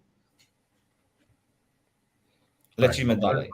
Najszybsza droga do właśnie utracenia relacji z nimi. Także ta inflacja to mi się mega podoba. No, sorry. To mi się mega podoba ten case właśnie z tą inflacją życia, bo nie dość, że jest inflacja na pieniądzach, to jeszcze jak więcej zarabiasz, zaczynasz więcej wydawać i w sumie jesteś w tym samym miejscu. Nie? Bo zobacz, możesz zarabiać 5 tysięcy złotych, 6 tysięcy złotych i żyć na jakimś poziomie, a możesz zarabiać 10 tysięcy złotych, 15 tysięcy złotych i nie będziesz miał na to, by zatankować do samochodu. Też tacy tylko ludzie. Wiesz jaki jest problem, bo ludzie dostają pieniądze i oni idą na zakupy, ale oni nie liczą tych pieniędzy. Oni nie liczą ile wydają i nie kontrolują tego. Im starcza. A w momencie, kiedy zaczynasz to liczyć, to nagle dostrzegasz, i jeszcze jedno, bo liczenie to jedno, ale jeszcze znalezienie sobie sposobu, żeby to liczenie przełożyć na to, żeby rzeczywiście z tego więcej oszczędzać czy inwestować. Dopiero w momencie, kiedy zaczynasz to liczyć i szukać tych pieniędzy na inwestycje czy odkładanie, to nagle się okazuje, że ty nie musisz żyć za te 4-5 tysięcy, które zarabiasz, tylko spokojnie 1,5 możesz z tego odłożyć nawet. A wcześniej nie wiedziałeś nawet o tym, żebyś mógł, bo po prostu tego nie kontrolowałeś, nie? Natomiast to, że zaczynasz to kontrolować i szukasz tych pieniędzy, dodatkowo potęguje i wywołuje w tobie ten efekt psychologiczny, że ty chcesz to zainwestować, ty chcesz to odłożyć. Więc polecam znaleźć sobie sposób, który będzie działał na ciebie. Tak. Kolejny slajd. Cele finansowe. No Marek, możesz Mam czytać? Cele finansowe są niezwykle ważne, ponieważ dają nam cel. Fajne zdanie. Do którego dążymy? Dają nam cel, do którego dążymy. Bez nich łatwo zgubić się w codziennym zarządzaniu pieniędzmi. Twoje cele mogą obejmować oszczędności na emeryturę, zakup domu, podróż lub edukację dzieci. I tutaj bym też w sumie to tak już rozwinął, że życie bez celu to nie życie. Zawsze na coś w sumie odkładaliśmy. Ja pamiętam, jak odkładałem sobie na akwarium pieniądze. Chciałem zarobić na pierwsze akwarium, na pierwszy telefon, na pierwszy samochód. To nie było tak, że mi rodzice kupili. Ja na większość musiałem sobie sam zaoszczędzić. Ewentualnie co było, to ktoś mi dołożył, ale nie było nigdy tak, że masz tutaj furę i sobie teraz pykaj tą furą. Ale Marek pochodzi z takich czasów, kiedy nie trzeba było marzyć o jednym bitcoinie, tylko można go było sobie kupić od tak. Teraz marzenia się trochę zmieniają i teraz pewnie dużo osób, które nas ogląda, marzy właśnie, żeby mieć takiego jednego bitcoina i dla mnie to też kiedyś był cel. Kiedyś sobie kupiłem więcej, ale niestety Wydymali. wiecie jak to jest. Na początku inwestowania człowiek trochę chciwy jest i to różnie bywa, w różne niepewne tematy wkłada pieniądze, nie róbcie tego. Ale dzisiaj możesz mieć jedno Ethereum i to jeszcze jest w zasięgu ręki dla nie, wielu mam osób. tego bitka. No ja mówię, a dla innych nie. Sobie później. Wiesz, w ogóle jest taki cel, sobie mówiliśmy, bo też wiele osób pyta, na jakiej podstawie wy budujecie swoje portfolio, na przykład na podstawie kryptowalut. Ja mówię, najpierw trzeba dążyć do takich liczb całościowych, to są takie psychologiczne, nie? 1 Bitcoin, 10 Ethereum na przykład, nie? 100 czy tam 1000 Matików, ja na przykład tak bym powiedział, albo nie wiem, jedno mieszkanie, jakąś działkę, jedną monetę złotą. Ty nie musisz kupić tej monety tu teraz, ale możesz mieć cel, że w ciągu jednego roku nazbierasz sobie tyle siana, żeby kupić jedną złotą monetę. I wiecie, jak fajnie jest, jeżeli ty odklepiesz ten cel i powiesz, kurde, zrobiłem to? To jest najzajebistsze w tym wszystkim, jeżeli masz cel i masz gdzie dążyć. Bo tak bez celu, to jest w dużej mierze to, co powiedział Kuba. Ludzie żyją i nie wiedzą za ile, nie wiedzą ile wydają, bo im starcza. I nie mają celów, bo im wystarczy to, co mają. Jeśli nie będziesz wskazywał pieniędzy drogi, w którą mają pójść, to pieniądze wskażą ci drogę, w którą ty masz iść. Czyli na 8 do roboty. No. Kuba, chcesz coś dodać? To lecimy z kolejnym slajdem. W ogóle ja to wyłączam tutaj specjalnie, ukrywam te slajdy, bo potem serolki z tego robimy. To tak, żebyście byli świadomi dlaczego, bo tak potem to ciąć to jest masakra, nie? Ten program do napisów, co mam, ale se lubię tak po prostu. Poduszka bezpieczeństwa. Czytaj ty teraz. Czytaj ty. To suma pieniędzy, którą powinieneś mieć odłożoną na nieprzewidziane wydatki lub sytuacje kryzysowe. Idealnie powinno to być od 3 do 6 miesięcy Twoich wydatków, dzięki niej będziesz mógł poczuć się bezpiecznie finansowo. Ja to bym jeszcze rozgraniczył, że to na te właśnie wypadki i tak dalej, mieć jeszcze jedną osobną, a tą poduszkę bezpieczeństwa to w ogóle nie tykać i ona nie powinna być. Ona powinna być dla nas z tyłu głowy, że my ją mamy i nawet może być dłuższa niż te 6 miesięcy, może ona nawet starczyć na rok czasu najlepiej. To wtedy jesteśmy super spokojni i możemy działać, nie czujemy żadnej presji, poduszka bezpieczeństwa jak najbardziej za.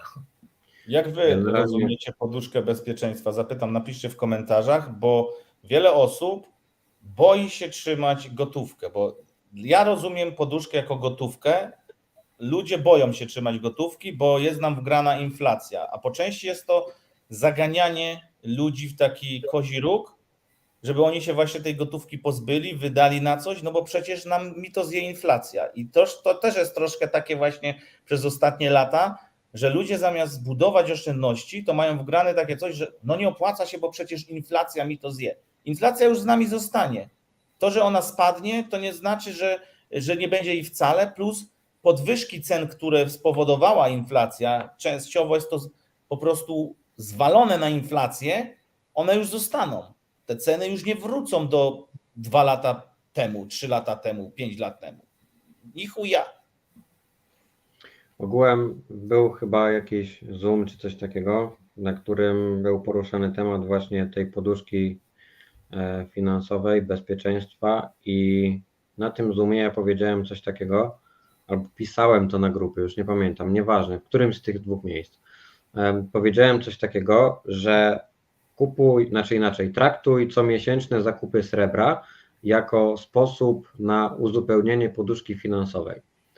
I nie minęło dużo czasu, a pojawiła się osoba, jedna z tych, które po prostu chciały się wypowiedzieć, które powiedziały, że dopiero jak to usłyszały i pomyślały o tym w ten sposób, to rzeczywiście przekonały się do tego, żeby to srebro kupować, bo wcześniej ciężko im było wydać na to pieniądze.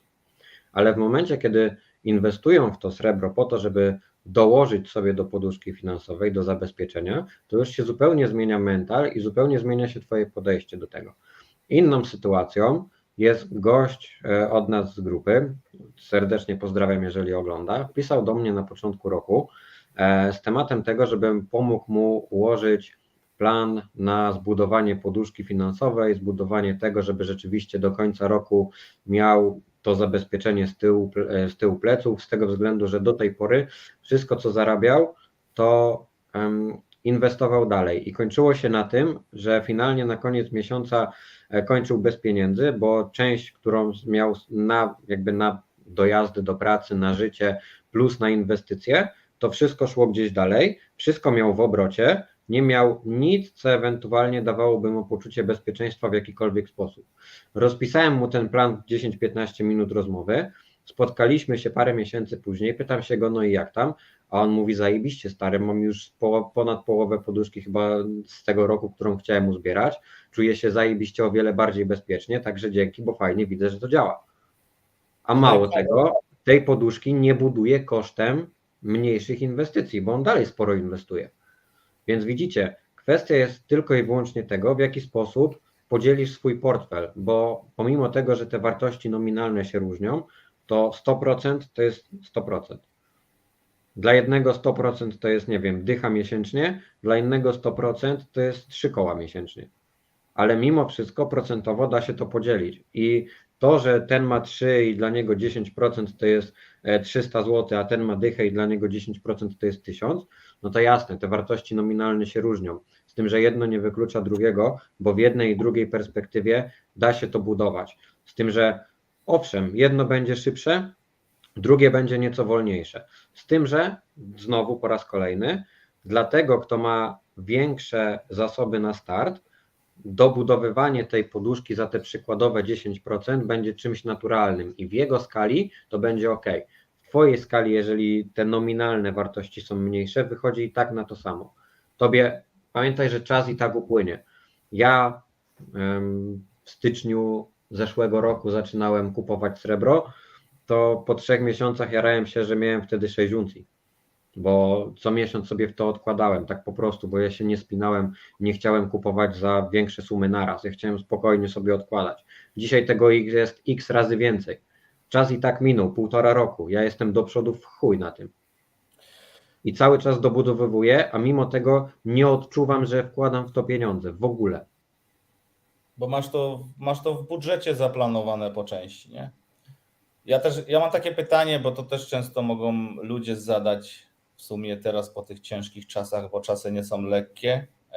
Niby zarabiamy więcej, ale wydajemy więcej. Co w momencie, gdy ktoś zarabia tyle, że po opłaceniu rachunków, po opłaceniu spożywki, tego wszystkiego, nie zostaje mu kompletnie nic. Co możemy na przykład takiej osobie powiedzieć, gdzie ona powinna ewentualnie sobie spojrzeć, skupić się, bo wiesz, często jest tak, jak ty powiedziałeś, że ludzie nie widzą, gdzie uciekają te pieniądze, ale też dużo jest tego typu przypadków, gdzie ktoś zarabia na przykład w tych czasach 3-4 tysiące. Ja wiem, że takie osoby mieszkają w innych miejscach, tańszych, tylko jak jeszcze zminimalizować koszty życia, żeby coś odłożyć i zbudować sobie poduszkę? Wiesz co, z mojej strony powiedziałbym tak. Po pierwsze, każda sytuacja i każdy przypadek jest indywidualny, więc w takich kategoriach należy go rozpatrywać, bo nie ma jednego przepisu, który będzie idealny dla wszystkich i każdemu pomoże.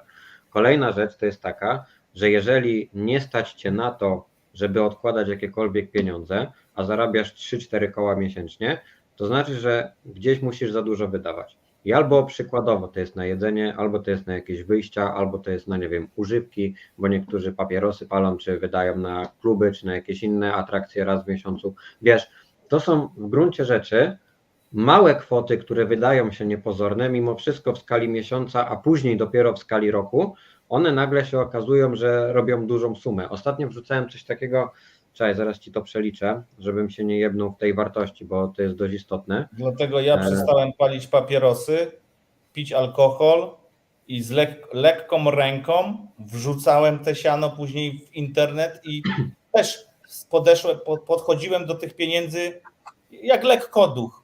Stracę. I nie przejmuję się stratą, bo przecież ja bym przepalił to, puścił w powietrze, wypiłbym. Sorry, bo przerwałem ci, tak? Nie, jest okej. Ostatnio wrzucałem na story coś takiego, że w jaki sposób w ciągu roku przewalić 5000, wydając 13,70 dziennie na głupoty. No. I teraz rozumiemy to, jak te małe kwoty w perspektywie roku potrafią zrobić dużą różnicę. Komuś się wydaje, że 13 zł dziennie to jest mało. Znaczy, no tak, to jest mało, bo tutaj wydam to na to, tu na to, no nagle tego nie ma. Wiesz, ile kawa kosztuje nawet niedzielnie. w Starbucksie w Polsce? Ile kawa w Polsce kosztuje w takim Starbucks, czy tam... Nie wiem, bo do Starbucksa nie chodzę. Ale chyba kawa, wiesz, żabka czy coś, 6 zł? 7? Dychę? Nie wiem, ja nie kupuję kawy. W komentarzach, bo ja nie piję takiej kawy, ja mam ekspres robię. Ja też nie. No w każdym razie, tak jak powiedziałem, to są małe kwoty, które finalnie w perspektywie czasu robią dużą różnicę, z tym, że bardzo często to jest główny problem tych ludzi, że oni nie potrafią zauważyć skali tego efektu kumulacji, że te małe kwoty rzeczywiście przekładają się na większe efekty. Słuchaj, inaczej, powiem tak, jeżeli nie stać cię na to, żeby przykładowo odłożyć 100-150 zł w miesiącu, to znaczy, że coś robisz kurwa źle. Więc albo będziesz więcej pracować i robić jakieś nadgodziny, albo sobie znajdziesz jakieś dodatkowe zajęcie, albo rzeczywiście tak już sobie ukrócisz te koszty, że nie wiem, będziesz jeść trawę spod balkonu po to tylko, żeby ci starczyło na odłożenie tych 100 zł. A uwierz mi, że w perspektywie czasu, w momencie kiedy, bo wiesz, te 100 zł w tych czasach to nie jest dużo. To jest coś, co pójdziesz na zakupy i wydasz to na jedzenie na 2-3 dni. Natomiast w perspektywie inwestycji te 100 zł, co już pokazywaliśmy i przekonywaliśmy się nieraz na naszej skórze, może zrobić naprawdę dużą różnicę.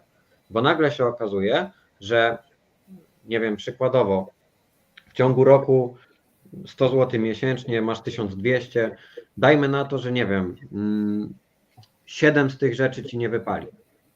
7 z tych rzeczy ci nie wypali, powiedzmy, że 5 może w jakiś sposób ci wypali, z czego jedna to nie dość, że pokryje całość, to jeszcze więcej da.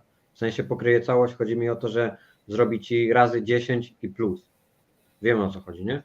Że z tej 100 masz 1000 albo więcej.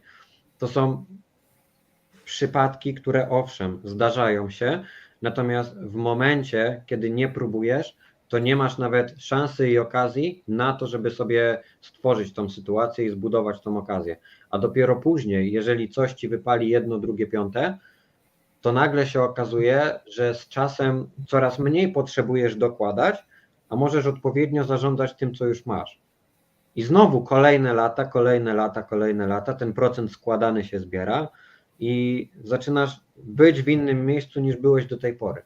Pamiętajcie, efekt kumulacji, procent składany to są takie dwie magiczne rzeczy, które bardzo fajnie działają i do tego nie potrzeba dużo.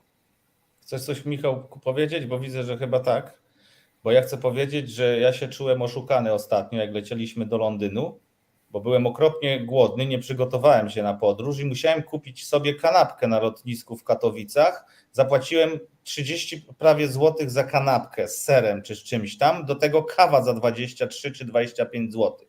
Ale teraz lecąc na Cypr się już przygotowałem, wziąłem sobie kanapkę z domu, która wyszła mi może z 2 złote i kawę w sumie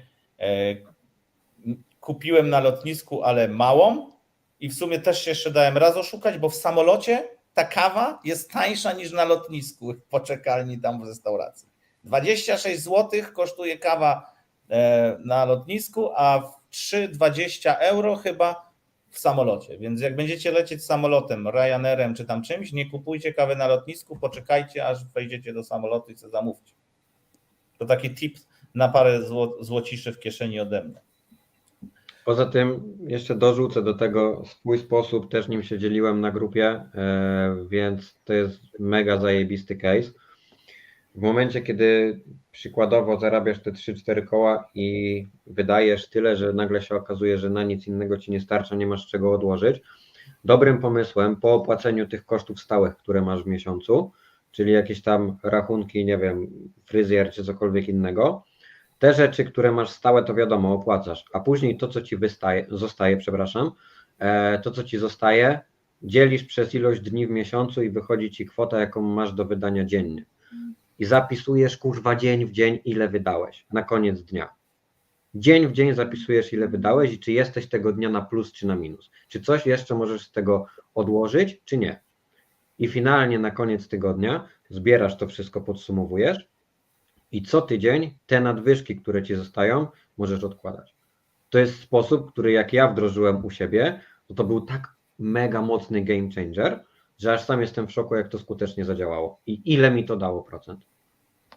I tym właśnie oto sposobem przechodzimy do kolejnego slajdu, który nazywa się Buduj zdrowe nawyki. Zdrowe nawyki finansowe, takie jak regularne oszczędzanie, budżetowanie czy kontrola wydatków, są kluczowe dla stabilności finansowej. Tworzą fundament, na którym możemy zbudować naszą finansową przyszłość i niezależność finansową. A jeśli będziecie mieli złe nawyki, będziecie mieli takie podejście, że jesteście mega chciwi, to możecie jedynie zbudować swoją wolność od finansów, na przykład na rynku krypto. Dokładnie. Kuba już właśnie powiedział chyba o tych dobrych nawykach, także nie Kolejny wiem, czy slajd. musimy jeszcze rozwijać. Pieniądz robi pieniądz, money makes money. Proszę Państwa, teraz kolej Michała. Tak, więc w sumie od tego zaczęliśmy tą całą podróż i na niej ją również kończymy. Warto jest inwestować i warto jest pchać nasz pieniądz do pracy, bo musicie wiedzieć, że nigdy nie będziemy mieć takiej mocy przerobowej jak nasz kapitał, ponieważ my musimy niestety spać, a nasz kapitał może cały czas pracować. Jak mówił Warren Buffett, będziesz pracował do śmierci, jeśli nie znajdziesz sposobu na to, by twoje pieniądze pracowały, kiedy ty śpisz. No. Next. I ja tu jeszcze dodam, że trzeba uważać na to, co widzicie w internecie. Ja też kiedyś wierzyłem w te bajki, w wolność finansową, w to, że pieniądz robi pieniądz. Trzeba naprawdę bardzo odpowiedzialnie wybierać różne rzeczy albo faktycznie rozumieć ryzyko, pod które bierzesz na klatę i być odpowiedzialnym za swoje tak naprawdę inwestycje i to, gdzie wpłacasz pieniądze, bo mi zdarzyło się wiele razy wpłacić pieniądze w takie miejsca, gdzie już ich nie odzyskałem. Zresztą w ostatnich latach, przez te ostatnie 2 lata, jak prowadzimy grupę Pro, były strategie różne, które pokazywałem dla zabawy. Była strategia rachciach i takie tam różne właśnie na podstawie różnych hype'ów, gdzie było 2% dziennie, 1% dziennie. Wiecie, ja to potraktowałem jako edukację finansową dla niektórych, bo wiele osób mnie pytało o to, dlaczego ja tam nie wpłacam pieniędzy, bo nauczyłem się na swoich błędach, żeby w takie rzeczy pieniędzy po prostu nie wpłacać, że jak coś wygląda za kolorowo, to trzeba po prostu mieć dystans do tego. Oczywiście jest wiele fajnych narzędzi, gdzie umożliwi nam to, że nasze pieniądze mogą pracować, czyli money makes money. I tu na przykład są różne narzędzia do tradingu, copy trading, czy po prostu sam trading i to, że my wysyłamy pieniądze, kupujemy na przykład jakieś tokeny, stejkujemy to, wiecie.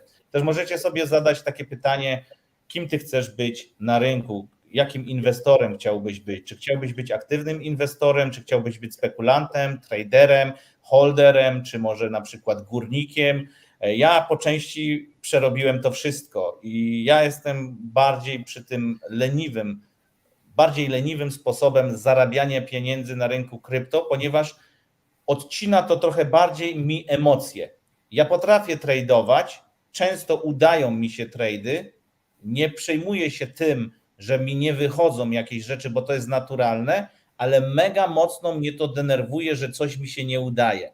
Więc ja szukam stosownego momentu, żeby na przykład wejść w rynek i puścić jakiegoś trade'a. Ja to robię raz na kilka tygodni, raz na kilka miesięcy, to zresztą dzielimy się też na grupie, mamy osoby, które tradują non-stop, one też czasem mówią, w co wchodzą, dlaczego wchodzą, więc po prostu można z tego skorzystać. Ale właśnie ja nie jestem za tym, żeby osoby, które nie przeszły pewnej drogi, nie mają jakiegoś doświadczenia, nie mają właśnie takiego mentalu zbudowanego do tych strat, na przykład kopiowały nieświadomie jakieś ruchy kogoś. To się nie uda. To się uda na początku do pewnego momentu, ale jeśli ty nie zbudujesz swojego planu, swojego sposobu na zarabianie pieniędzy, to kopiowanie kogoś ci się kompletnie nie uda. Wierzcie mi, ja też próbowałem kopiować i mi to nigdy nie wychodziło. Dopiero jak zacząłem robić to po swojemu, to mi to wychodzi. I mój sposób jest zarówno inny, ale też podobny do Kuby sposobu, czy do Michała sposobu, bo one się gdzieś tam nam po prostu pokrywają, ale każdy ma inaczej. I to, co tu było bardzo fajnie powiedziane, każdy jest indywidualną jednostką i trzeba indywidualnie do tego podejść. Raz, jaki masz mindset, jakie masz zasoby, ile zarabiasz, ile wydajesz, to wszystko trzeba indywidualnie pod ciebie ustawić. I to da się zrobić. Tylko trzeba po prostu do tego usiąść, trochę chęci, poświęcić trochę czasu i po prostu zrób to. I sprawdź, wdróż to i zacznij według tego planu robić pewne rzeczy i uświadomisz sobie, że to działa, że tak jak Kuba jarał się tym, że ma kilka srebrnych monet na samym początku, a teraz to pewnie nie umie tego nawet unieść, bo to trochę waży, tak? Michał tak samo. Pewne rzeczy, które on robi, wymagają czasu. Czy on kiedyś myślał, że będzie nagrywał filmy i będzie w ogóle youtuberem, bo tak już go można nazwać? No nie wydaje mi się.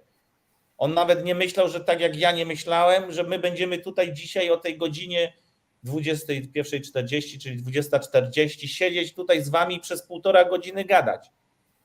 No w życiu bym nie pomyślał. Jakby mi to ktoś powiedział ze znajomych, to bym go chyba wyśmiał.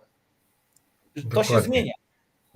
Jeśli chodzi o te inwestycje i o wkładanie pieniędzy w różne rzeczy, może nie za bardzo jasno się wyraziłem, ale przede wszystkim jeśli chodzi o te młode osoby, to bardziej bym się skupił na, tak jak mówił Kuba, na efekcie kumulacji i na procencie składanym.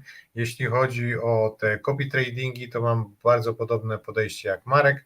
Jeśli chcecie robić takie rzeczy, to dobrze by się było do tego przygotować. Z naszego doświadczenia wychodzi, że to nie wygląda na tyle kolorowo, jak to jest opisywane w różnych miejscach. Trzeba brać na to poprawkę. Wiadomo, że trzeba próbować nowych rzeczy, ale ryzyko jednak jest tam 100%, tak jak zawsze, więc trzeba też delikatnie operować tym kapitałem, dzielić swój portfel, dywersyfikować i jeśli chodzi o różne ryzykowne tematy, to wiadomo, że tam trzeba też wchodzić z odpowiednią ilością kapitału. Dokładnie. Podejmowanie ryzyka nie jest wcale złe, bo moim zdaniem podejmowanie ryzyka jest dużo lepsze niż niepodejmowanie ryzyka. Tylko po prostu trzeba do tego się odpowiednio przygotować.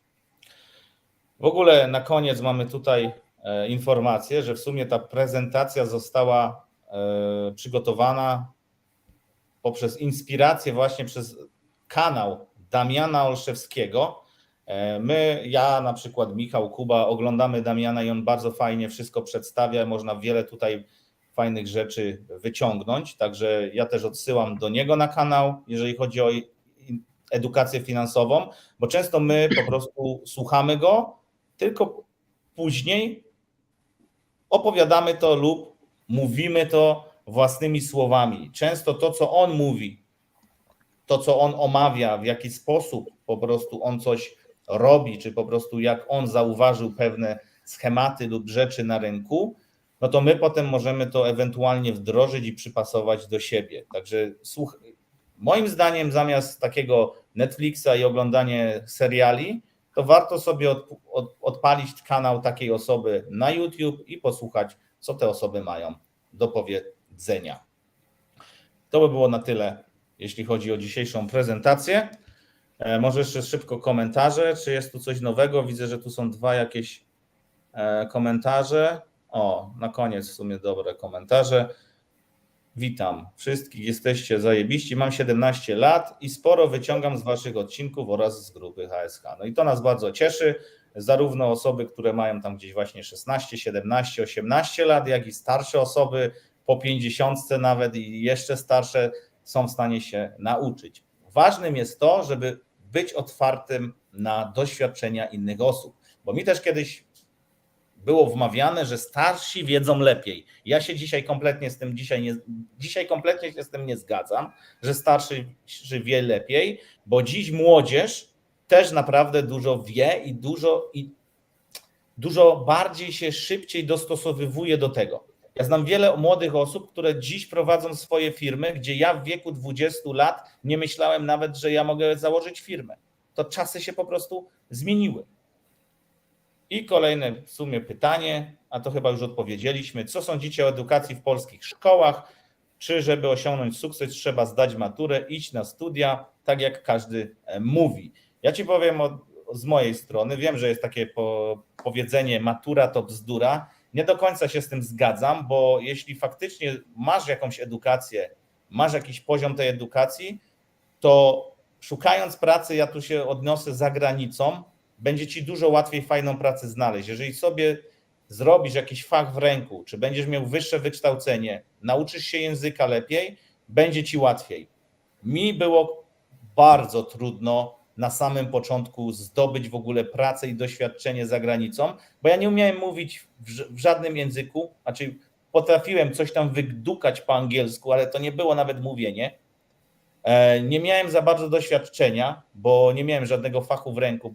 Ja miałem szkołę handlową, a pracowałem w budowlance tam i tam się praktycznie wszystkiego nauczyłem, więc zobacz, to jest w ogóle odklejone od siebie całkowicie. Plus jedyne co ja zrobiłem, to jak chodziłem na praktyki, to dzięki temu, że chodziłem na praktyki i już wtedy troszkę nauczyłem się oszczędzać, odłożyłem sobie pieniądze na to, by wyjechać za granicę, gdzie po wyjeździe za granicę i potem jak mi wszystko to udało się zrealizować, co chciałem, czyli dostałem pracę, byłem w stanie się utrzymać, mogłem jeszcze z tego jakieś pieniądze odłożyć, to mi się tak odkleiło w drugą stronę, że ja zacząłem to wszystko wydawać i ciągle nie miałem pieniędzy. Więc zobacz, jak to się zmienia. To po prostu to jest sinusoida. Raz masz tak, raz masz tak. Ważne jest, żeby utrzymać jakiś tam poziom, jakąś średnią. Tak, tyle na koniec ode mnie. Ja bym jeszcze dopowiedział, bo łatwo jest powiedzieć na przykład, że szkoła jest ważna dla jednych, a dla innych powiedzą, że szkoła nie jest ważna i nie potrzebujesz jej mieć. Znam ludzi, którzy zarówno skończyli studia i są bogaci i odnieśli sukces, jak i znam takich, którzy nie skończyli nawet gimnazjum, a też odnieśli sukces i mają całkiem spore zasoby, które większość nigdy nie będzie mieć. Natomiast to, czy szkoła jest istotna, czy nie, to jest bardzo indywidualne podejście, tak na dobrą sprawę. I tak jak uważam, że w niektórych przypadkach nie jest ona konieczna, tak w niektórych jest.